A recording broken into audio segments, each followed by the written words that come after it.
में जोधपुर से आई बड़ी खबर के बारे में। साध्वी प्रेम बाईसा मौत मामले में एक बहुत बड़ा खुलासा हो गया है। कंपाउंडर देवी सिंह की लापरवाही सामने आई है।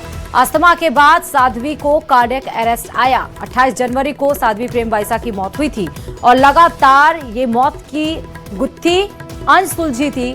और अभी भी ये जो बड़ी अपडेट सामने आई है इस मामले में, ये बताया गया कि अस्थमा के बाद साध्वी को कार्डियक अरेस्ट आया था और इसमें लापरवाही कंपाउंडर देवी सिंह की आई थी। क्योंकि जब साध्वी प्रेम बाईसा की मौत हुई, जैसा कि 28 जनवरी को, उसके बाद सुसाइड नोट मिला, उसमें कहा गया कि उन्होंने सुसाइड किया था।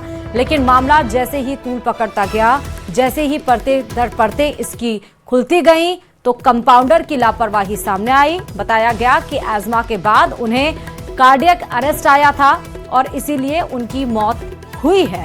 फिलहाल बड़ी खबर इस वक्त की आपको बता रहा है।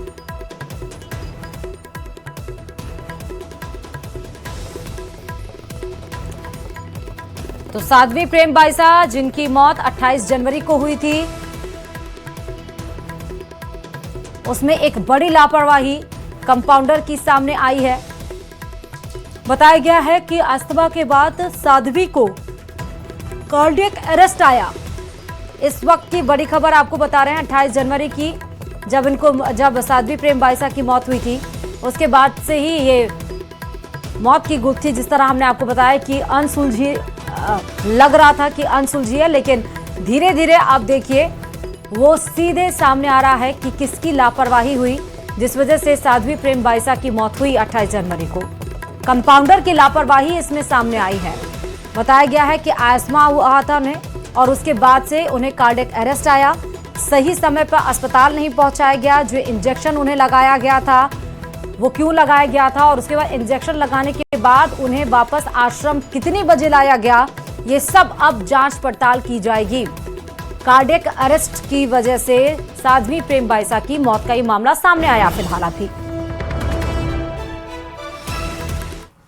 पॉइजन नहीं पाया गया है बॉडी में, कोई सेक्सुअल ऑफेंस करना नहीं पाया गया है और कोई ऐसी एक्सटर्नल इंजरी या इंटरनल इंजरी नहीं पाई गई। एक तथ्य सामने आया कि जो इंजेक्शन दिया गया है देवी सिंह जो कंपाउंडर है उनके द्वारा, तो उसमें ड्रग रूल की अवहेलना पाई गई, क्योंकि जो मेडिसिन दिए गए थे वो शेड्यूल एच में आते हैं और उसको एक प्रिस्क्राइब मेडिकल प्रैक्टिशनर दे सकता है, जो कि शेड्यूल ड्रग है।